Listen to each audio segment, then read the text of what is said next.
పవన్ కళ్యాణ్ గారిని మాట్లాడవలసిందిగా కోరుతున్నాను.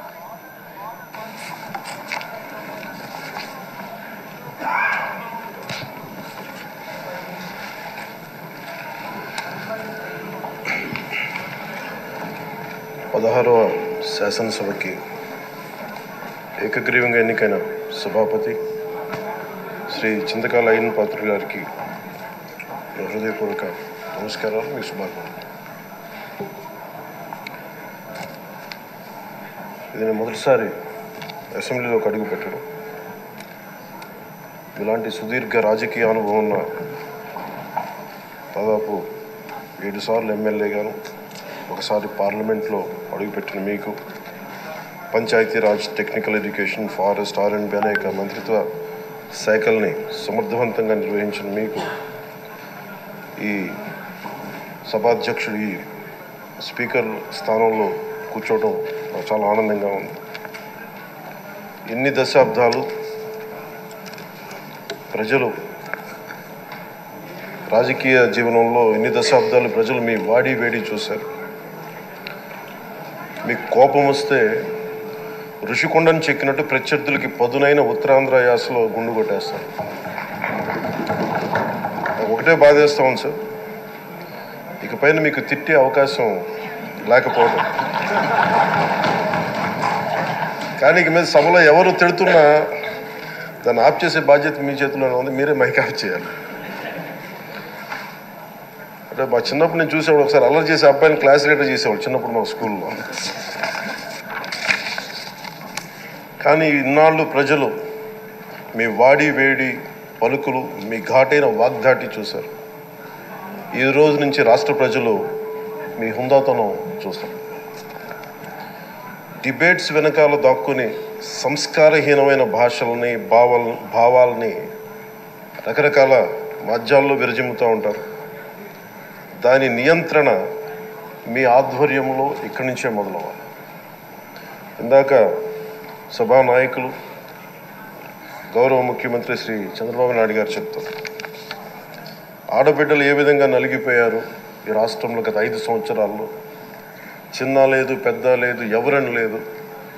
ఎవరన్నా సరే ఒక మాట మాట్లాడితే వాళ్ళు వ్యక్తిగతంగా దూషణ, సోషల్ మీడియాలో వాళ్ళని క్యారెక్టర్ అసాసినేట్ చేయటం, వాళ్ళు పెద్ద నాయకులు కావచ్చు, కార్యకర్తలు కావచ్చు, లేదా వాళ్ళకి ఎదురు తిరిగి ఒక ఒపీనియన్ చెప్పి ఎవరైనా సగటు మనిషి కూడా కావచ్చు, అది ఇక్కడితో ఈ రోజు నుంచి ఆగిపోవాలి అధ్యక్ష.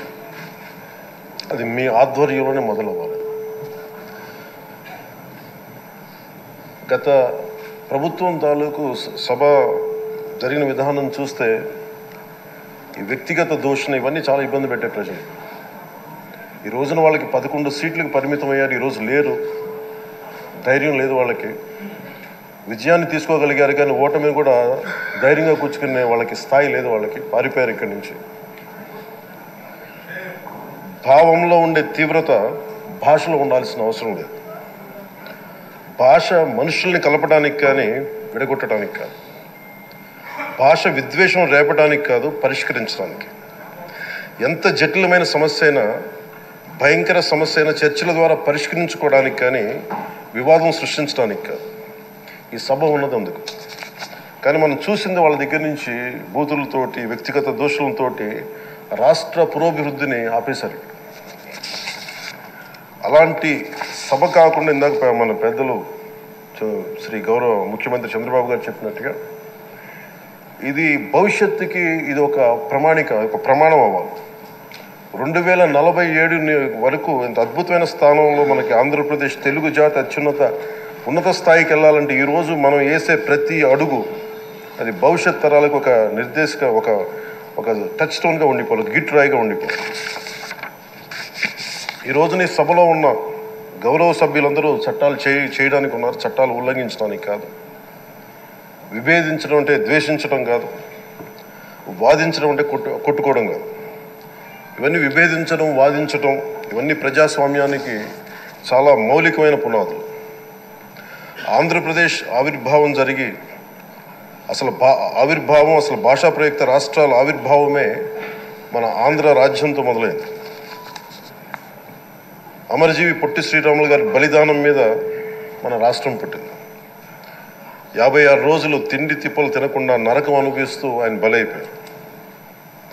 ఆయన మరణానికి చేరువవుతూ ఆమరణ నిరాహార దీక్ష చేసిన ప్రతిరోజు మనకి దాదాపు ఈ సుదీర్ఘమైన 6 దశాబ్దాల కాలం 1.5 సంవత్సర కాలం అంటే ఆయన ప్రతిరోజు చావుకి చేరువవుతూ భోజనం లేకుండా ఆయన గడిపిన ప్రతిరోజు మనకి 1.5 సంవత్సర కాలం.